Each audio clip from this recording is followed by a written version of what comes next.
നമസ്കാരം. ബഹുമാനപ്പെട്ട ജനറൽ വേദിയിലിരിക്കുന്ന അതുപോലെ സദസ്സിലുള്ള എൻ്റെ പ്രിയപ്പെട്ട വ്യവസായികള്, പ്രമുഖ വ്യക്തികളെ, ഞാൻ ഇന്നത്തെ ഒരു നിയോഗം പോലെയൊക്കെ വന്നതാണ്. ഞാൻ ഉപജില്ലാ വ്യവസായ ഓഫീസർ തെങ്ങിനൂരാണ്. പക്ഷേ എൻ്റെ പ്രവർത്തന മേഖല കൂടുതലും മാവേലിക്കൽ തന്നെയായിരുന്നു. നിങ്ങൾക്ക് പലർക്കും അറിയാം, ഇവിടെ പലപ്പോഴും വന്നിട്ടുണ്ട് പല വ്യവസായികളുമായിട്ട്. അപ്പം ഇവിടുത്തെ വ്യവസായ ഓഫീസർ ലീവായതുകൊണ്ട് കുറച്ച് ദിവസത്തെ ചാർജിൽ വന്നതാണ്.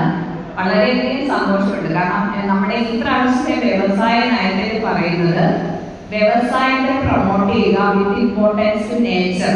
നേച്ചറിന് ഇമ്പോർട്ടൻസ് കൊടുത്ത് വ്യവസായ നയത്തെ എങ്ങനെ നല്ല രീതിയിൽ നടത്താമെന്നുള്ളതാണ്. അതുപോലെ ജനറലായിട്ട് നമ്മൾ കാണുന്നത് ഒരു വ്യവസായം തുടർന്ന് വിജയിച്ചാൽ ആ വ്യവസായം തന്നെ റെപ്ലിക്കേറ്റ് തുടങ്ങുന്നതാണ് നമ്മൾ കാണുന്നത്. ഇതൊരു ഇന്നോവേറ്റീവ് അപ്രോച്ചാണ്. എല്ലാ വ്യവസായികളും സ്വീകരിക്കേണ്ടതാണ്. പ്രത്യേകിച്ച് നിങ്ങൾ ഡെവലപ്മെന്റിലോട്ടിലൊക്കെ ഇങ്ങനെ പുതിയ നൂതന വ്യവസായങ്ങൾ വന്നു കഴിഞ്ഞാൽ അത് എല്ലാവർക്കും ഒരു മാതൃകയാണ്. ഇപ്പം രശ്മി മാഡത്തെ കുറിച്ച് ഇപ്പൊ കൂടുതൽ മനസ്സിലായി.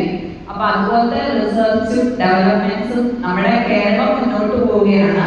അതനുസരിച്ച് നമ്മുടെ പഴയ വ്യവസായത്തിൽ സിക്കോട്ട് ചെയ്യാതെ എല്ലാവരും പുതിയ പുതിയ നൂതന ആശയങ്ങളിലേക്ക് വരിക.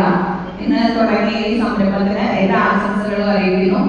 ജഗദീശ്വരൻ ഈ സംരംഭം നന്നായി വരാൻ നല്ലൊരു സപ്പോർട്ട് നൽകട്ടെ. നന്ദി.